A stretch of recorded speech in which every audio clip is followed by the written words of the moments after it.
So part 21, the Voodoo Doll Spells Decree, chapter 12. You did it. It's done. Okay. And in this chapter, I'm going to describe my Voodoo Doll Spells Decree experience. So you can see kind of like, there is a lot going on with this, simple piece of paper. So I always write a bit about my experience, and this is what happened to me. So I did So usually what I'll do is I will write the decree, and there's quite a few pages, actually. I think I have it here. Uh, it's somewhere. Anyways, it's like I write it out, and then I do it, and then I film it. So I did my decree at 8:23 p.m. on the 13th of July, 2026. I actually did it outside on the balcony, because there was just so much smoke, and it hit me like right in the eyes and the throat. And my eyes actually felt like they were scorched. Like they weren't, like there's no fire close to me. I'm totally safe. But it felt like my throat was suffocating, and it hit my eyes like straight, like lasers. That's what it felt like. And but this is energy work, right? So it's like, I'm having the feeling experiences, but my eyes are not getting scorched, my throat is not getting scorched, right? But these are the sensations. And then a few ashes did fly out of the pot, so then I retrieved them, and I used tongs, so I just picked them up with the tongs.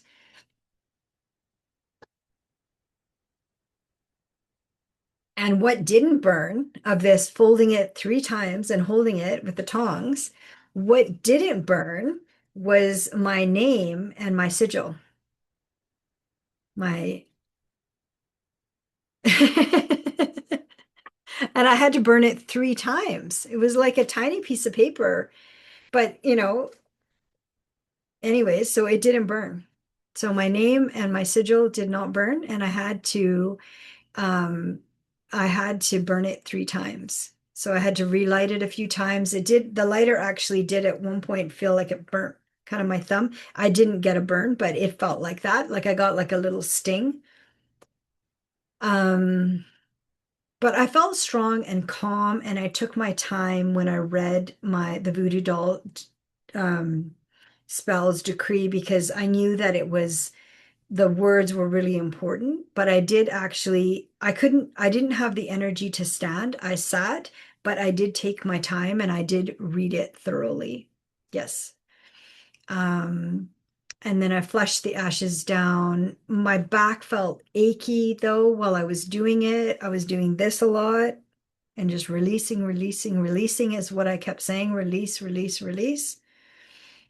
And then one ash, like how this happens, but went underneath the toilet rim. And so then, but I make sure I like wipe it and like put that piece of toilet paper in the toilet and flush it. So it's amazing how just a little, these ashes, like they do not want to go down the toilet. So, and then that night I had, like, I was calling it a psychic attack, but it's not actually, because I actually felt it physically. So I felt it that I couldn't breathe, but that's what I felt when I was burning the decree. I felt like there was like a suffocation, or stop talking, that kind of like stop talking feeling, but I'm totally safe. I call in a huge team of only source aligned, and I am absolutely adamant that I want all of these spells out of my system and everybody connected to these spells. And so when I was attacked, I asked who is attacking me, and I heard Lucifer's army. So that's new. I haven't consciously known that Lucifer's army attacked me. This is energy work. It's not in real life. This is happening in a dream. So I immediately opened the window. I put my head out on and the breeze and the wind, and I called in only source aligned. And I called in Yeshua because he's a master healer. I called in Anubis because in the Egyptian timeline, that's what Anubis does. And I asked him to check every corner. And I called in Miriam for protection. And I also called in Archangel Michael to clear the space because it was so intense. And I woke up and I literally was soaking wet. Whew.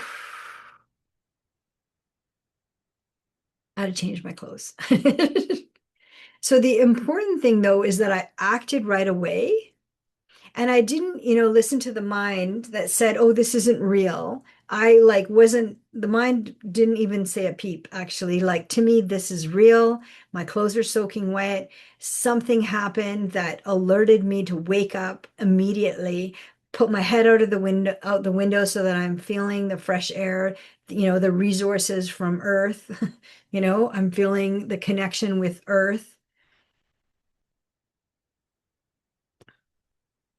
Yeah, and I stated immediately, I do not consent to these types of experiences. I claim them to be updated in the cosmic records with Thoth, and I surrender all to Source, and I ask for Source's justice and mercy. And so I was strict because I was naming it in the moment. And then I asked, to be protected and cleared, only Source aligned. And it was like it came in like a fire and then it was like extinguished to me with water. So with the purification of the water. And that's why it was soaking wet. I think that was the cosmic journey of it. So, and I always ask for messages from my guides of only Source aligned. So I don't edit. So I ask from the guides of only Source aligned, like who wants to come forward and say a message. And I write this down in my journal. So the first one was Durga, Durga, and her message was, well done, dearest one. And it's so lovely because I never talk like that, so well, I don't know. So anyways, this is her message. So well done, dearest one. Thank you for calling on me. You are listening well, and we are grateful for your service. Be well and loved. I am always here. And then Shiva came forward with Durga, so as the balance of the divine masculine, divine feminine. And then he said, yes, thank you for calling. Yes, thank you for calling and holding the space. We love you and appreciate you and your dedication and your love. We are honored to be of service and hold the space for you. And then when Shiva came forward, then Shakti came forward. So Shakti. And I have never had a message from Durga, Shiva, or Shakti. So Shakti's message was, yes, thank you for calling on us. You have helped so many to become free. We are always in service. May God guide you always with love and reverence, Shakti. And Yeshua's message, he came forward with a message. And Yeshua's message is, yes, dear one, the trickery is immense. They have so many assigned to you, but you are free. You eclipsed Yaldabaoth with the last decree, the womb healing decree. And I do feel like it's done.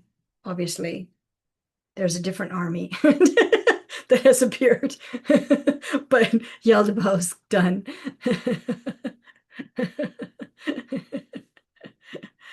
And then Miriam came forward with a message.